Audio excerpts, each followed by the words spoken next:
aleshores, doncs, a partir d'aquí, era el procés per arrencar i ser uns futurs lectors, que, clar, des de la biblioteca és el que volem. Aquí tenim a la Mia i a l'Aina, que són quan establim un vincle. Però ella em vaig veure que de seguida col·laborava, o sigui que sí, que s'obria, que es donava i que col·laborava.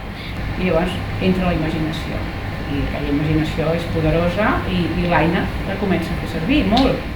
Jo com a voluntària he pogut gaudir de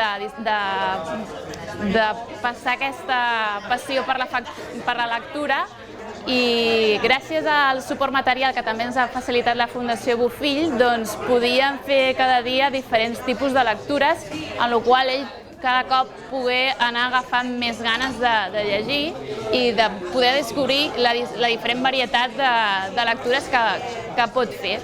Tornaria a repetir-ho perquè paga la pena ajudar aquests nens a que gaudeixin de la lectura.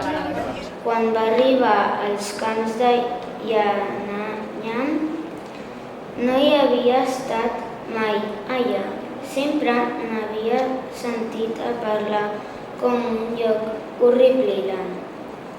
Sí que li costava més el tema de les paraules i realment jo crec que l'he ajudat a buscar moltes paraules pel diccionari, a entendre el context, hem intentat fer frases perquè ho entengués, llavors ha sigut molt més lent, com si diguéssim.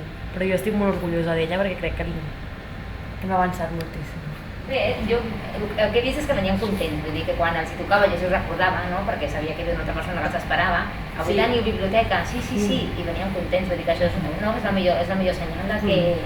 Però amb el fet que vinguessin contents i que hagin vingut totes les setmanes, jo crec que per aquest trimestre, no? Pel temps que hem estat, crec que ja és molt. Ha après molt de la lectura perquè ha après paraules noves, ha après a sentir-se bé quan llegeix, perquè ella és molt insegura, per exemple, però en realitat ho fan perfecte i ha après això, a sentir-se bé, a llegir segura, a dir, ostres, jo sé llegir, jo puc llegir i puc saber el que estic llegint. Jo he tingut una nena que es diu Lídia, la lectura ella ho fa bastant bé, potser el que té una mica de dificultat és la comprensió, o sigui, l'evolució ha sigut molt positiva, per mi m'ha agradat moltíssim, que vagi molt bé i continuem així i continuem aquesta proposta. Em sap greu, però ara mateix no pots agafar-la. Espera't fins que m'acabi de menjar. Que el comprendre, l'ensenyar, mai resta, que sempre suma, multiplica. I que moltes gràcies per venir i estar amb nosaltres. L'actitud és això que us fa estar aquí vosaltres. Per tant, és molt important el voluntariat. És molt important que hi hagi gent amb ganes de fer coses. I per vosaltres és molt important que sapigueu detectar allò que us costa, allò que us agrada i no defalliu de fer-ho, d'acord?